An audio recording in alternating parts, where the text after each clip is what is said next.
Before the time when Conan was known as a great warrior who battled the executive douchebags by leaving the Tonight Show so its glorious legacy could be preserved. P.S. You got balls. There was another Conan, played by then relative newcomer Arnold Schwarzenegger. I am the Nostalgia Critic, doing a parody of the great and powerful Mako, who stars alongside Arnold in these films. It is a time of high adventure, swords and sorcery, and great epic silliness. This is the Conan movies! Large in scale, small on intelligence, the Conan movies were based off of the great stories written by Robert E. Howard.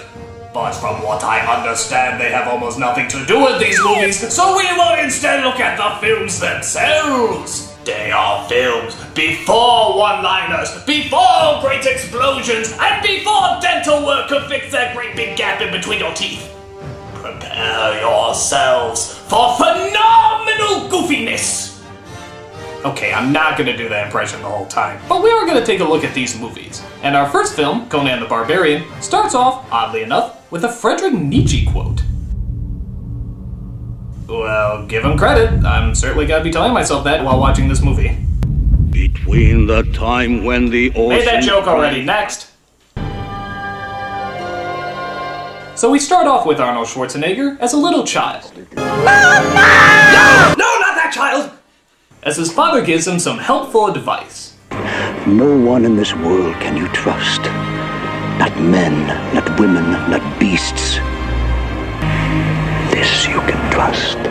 Yeah, how about if your village is attacked by savage killers who outnumber you greatly and are so blood-hungry that even their dogs are dressed up in armor? I bet your trusty sword wouldn't do much there, would it? Maybe you should have considered that strength in numbers strategy.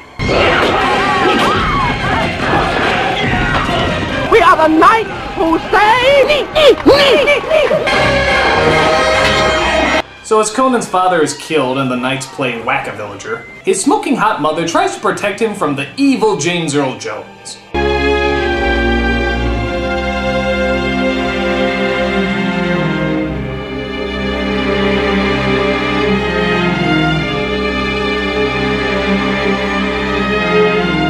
Well, gee, when you put it like that.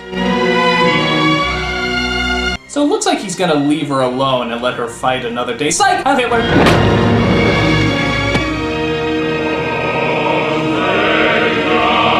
Yes, I enjoyed taking a long time killing that person for no particular reason. I sure hope her son doesn't build up a vengeful rage and dedicate his life to destroying me while also working on his gigantically large pectoral muscles. Knock on wood. So all the children from the village are forced into labor, which is strange because the men and women would obviously be much stronger and more valuable, but what do I know? Maybe they work for less. And where exactly do they take these children? Wheel of Torture! Yes, Conan, you will be spending the rest of your life pushing this wheel. Years and years of torturous mayhem will go by as you'll be asking yourself, why am I pushing this wheel? You will never get an answer to this question, however, it does seem that your muscles will spontaneously quadruple in size. All from pushing this relatively pointless but also very lovely wheel. So Conan grows big and strong as he literally spends several decades pushing this damn thing. Do you think he enjoys it by now? I mean, good lord, a lifetime of doing nothing but working out? What does that do to a guy? It's as satisfying to me as coming is. You know, as having sex with a woman and coming. I'm like getting the feeling of coming in the gym, I'm getting the feeling of coming at home, I'm getting the feeling of coming backstage when I pump up, so I'm coming day and night. I mean, it's terrific, right? Good for you. Conan, the comer. You? As the rest of the wheel pushers seem to disappear, somebody finally comes to get it. No, I said give the children candy, not have them push a gigantic wheel in a circle continually for the rest of their lives? How did you even hear that? Sit there. Push wheel? Sit here. Push wheel? Look, all I understand is wheels. Please, do you have a wheel? May I push it? So Conan, I suppose, is bought and forced into fighting for money. And I guess all that wheel pushing paid off, because even though he's never had any combat training, he's apparently a really good fighter, and keeps winning event after event. He was taken to the east. A great prize. Language and writing were made available. How to speak with an Austrian accent. This scroll is very informative. But over time, Conan becomes angrier and angrier, and I guess his master is afraid that he might have created a monster. Conan, what is best in life? To crush your enemies, see them driven before you, and to hear the lamentation of their women. That is good. That is good. Very good, Conan! You get a gold star! Thank you, sir. May I have a wheel now? Hey, shut up about the wheel! So his master sets him free to wander aimlessly as he comes across some sort of burial site.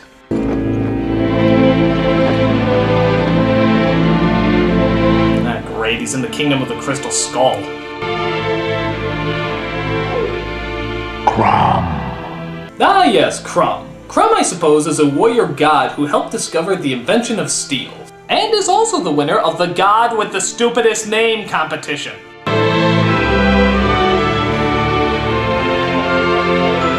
So after he grave robs beloved Crumb, he comes across a woman in the middle of the hills. As it appears, she may have some information on the man who killed his family. One who would crush the snakes of the earth. Snakes. Did you say snakes? Why did it have to be snakes? What is it you seek? A symbol. Perhaps on a shield. Two snakes coming together. Coming in the gym, I'm getting the feeling of coming at home. I'm Okay, getting the knock feeling it of off. coming. But in order to find the treacherous villain, he needs some directions. Unfortunately, she tells him that there's a horrible price to pay. Bonking the living shit out of her. Oh, the horror! Crossroads of the world. You will find what you want. Wow, how come more men don't ask for directions? This is wonderful! Oh no, she's pulling me into Avatar! The visuals will be stunning, but the story will be absolute bullshit!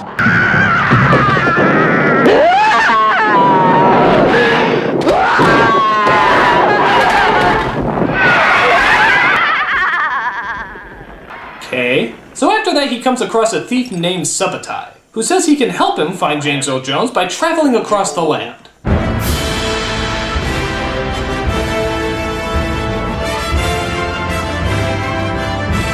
Behold, we have reached Jerusalem! Wait, what? So they go into a few towns, get drunk, he punches a camel, that's nice. And they even come across another thief, who joins them on their quest. Ooh, I like to ask her for directions. They're unfortunately captured, though, by King Osric, played by Max von Sydow. He, I suppose, has a task for them. He promises them riches if they can bring back his daughter, who's been brainwashed by James Earl Jones. She follows him as a slave, seeking for the truth of her soul, as if I could not give it to her. The power of Crumb compels her! Conan dresses up in his silliest outfits and decides to fight Jones alone. He rides off into the wilderness and sets camp in some sort of Stonehenge ripoff. What? The horses just died with them? How the hell is that possible? Don't worry, Wilbur, we'll catch those bad guys! What, you dead? Oh, okay, I'll just stand here until starvation. So it turns out James Earl Jones is the head of a brainwashing cult, which is pretty much like Burning Man if everybody dressed up like Tylenol. But Conan is spotted and brought before our villain. Steel isn't strong, boy. Flesh is stronger. Look around you. There, on the rocks, that beautiful girl. Come to me, my child.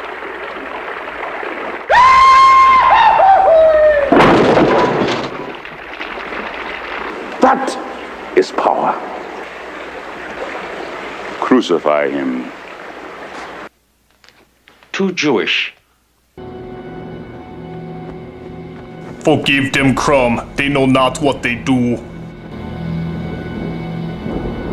Oh, to make things worse, he's nailed up right next to Eric Idle. Always look on the light side of life. But the other two thieves come to save him as they take him to a wizard who will try to bring him back to life. And wouldn't you know it, he's played by Mako. So he gives him a makeover, as apparently this is supposed to bring him back to life somehow. Alright, what's an 8-letter word for an uncouth person in the Dark Ages? Begins with B. Anybody? Anybody, but begins with B. So Arnold's Sudoku seems to work as Conan is brought back to life. But there's still the business of getting the king's daughter back, as they try to break into the castle and get her out. Bye-bye, boys! Have fun storming the castle!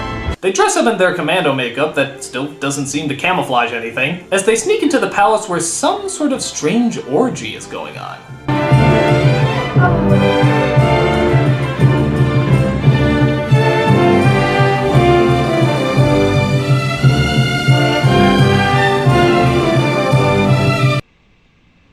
Well, that's just silly.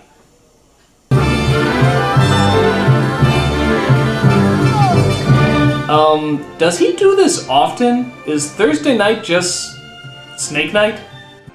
Oh well, no time to question logic now. We've got a princess to save. They take her away from the palace as James Earl Jones finally comes to his senses. Guys, I told you to watch the place. Well, I was a snake. Can't a guy just be a snake for 5 minutes without something going wrong? So he gets out his bow and, I'm totally serious here, he fires a snake at them. You know, guy, I can see you have sort of a snake motif going on here, but you don't have to use it for everything. Just use a friggin' arrow. I mean, what, do you brush your teeth with snakes? Comb your hair with snakes? God help us if he actually has a snake condom, that'd just be insane. So the woman sadly dies as the rest of them get ready for the big battle. They do this by setting up the Flintstone equivalent of Home Alone traps.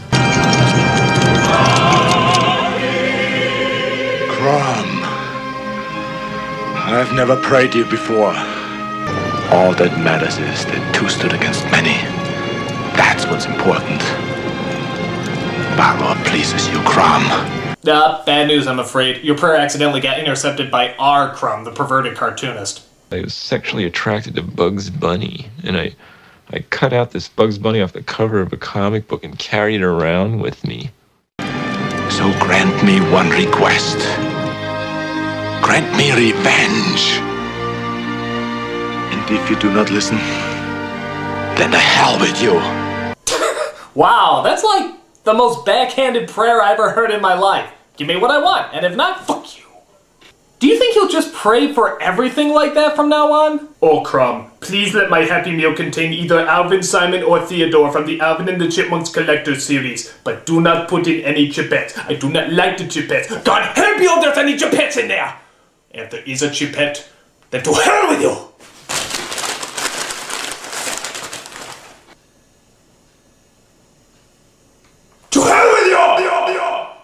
So with his spear magic helmet, he fights off all the bad guys along with his friends.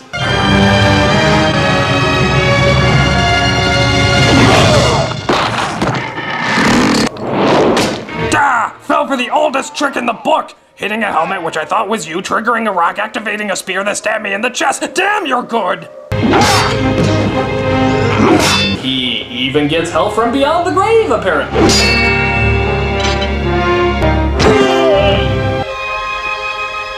Do you want to live forever? And by forever, I mean a brief cameo in the sequel.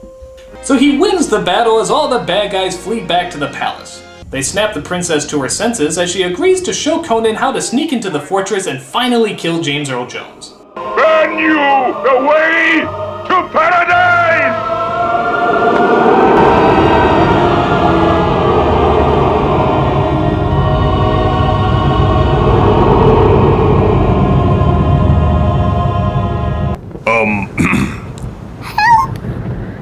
My child, you have come to me, my son, who gave you the will to live. What will your world be without me? my son. Well, gee, when you put it like that, fuck you!